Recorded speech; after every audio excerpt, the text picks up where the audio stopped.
அரசியல் மேடை நேயர்களுக்கு அன்பு வணக்கம். அமலாகிறது 3 குற்றவியல் சட்டங்கள். அதை எதிர்த்து வருகிறார்கள் எதிர்க்கட்சிகள். அந்த 3 சட்டங்கள், அதாவது அந்த 3 குற்றவியல் சட்டங்கள் என்னென்ன அப்படின்றத நம்ம பார்க்க போகிறதுல, பொதுவாக எதிர்க்கட்சிகள்னால் நம்ம மு.க. ஸ்டாலின் அவர்கள், தமிழக முதல்வர் திரு மு.க. ஸ்டாலின் அவர்கள் மற்றும் மேற்கு வங்க முதல்வர் மம்தா பானர்ஜி அவர்கள் உள்ளிட்ட எதிர்க்கட்சி தலைவர்கள்லாம் இந்த குற்றவியல் சட்டங்களை எதிர்க்கிறாங்க. அப்படி என்னப்பா அந்த குற்றவியல் சட்டம்? அந்த 3 குற்றவியல் சட்டம் என்ன? ஃபர்ஸ்ட் சட்டம் என்னன்னு பார்த்தீங்கன்னா, இனி ஒருவர் எந்த போலீஸ் ஸ்டேஷனிலும் போய் எஃப்ஐஆர் ஃபைல் பண்ணலாம் அப்படின்னு ஒரு சட்டம் போட்டிருக்காங்க. என்ன அப்படின்னு பார்த்தீங்கன்னா, உங்களுக்கு தெளிவாக சொல்லிடுறேன்.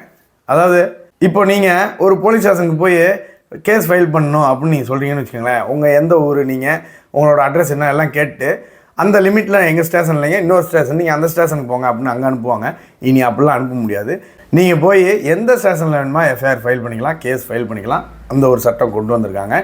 இதையும் எதிர்க்கட்சிகள் எதிர்க்கிறார்கள். இரண்டாவது சட்டம் என்னன்னு பார்த்தீங்கன்னா, சிறுமியை பாலியல் பலாத்காரம் செய்பவருக்கு, செய்யும் குற்றவாளிக்கு மரண தண்டனை விதிக்கப்படும்.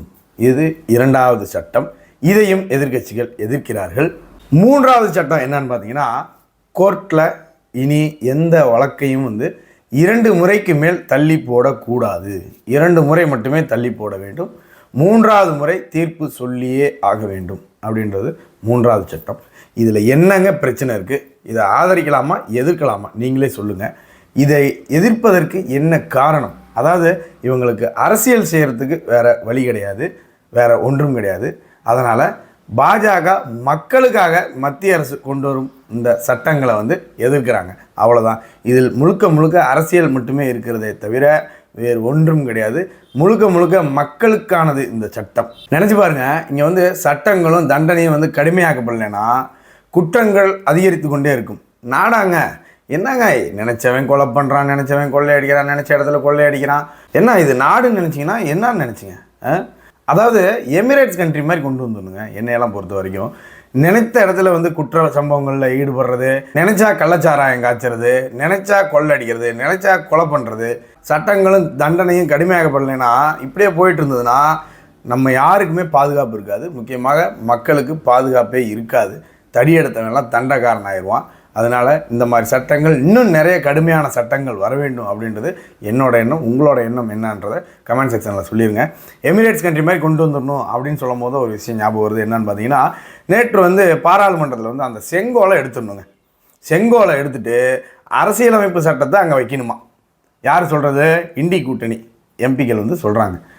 அதாவது ஒடிசாவில் வி.கே. பாண்டியனை தமிழருங்கிறதுனால பிரதமர் மோடி தேர்தல் பிரச்சாரத்தில் விமர்சனம் பண்ணிட்டார் அப்படின்றதுக்காக உடனே நம்ம தமிழக முதல்வர் திரு மு.க. ஸ்டாலின் அவர்கள் ட்வீட் போட்டார்.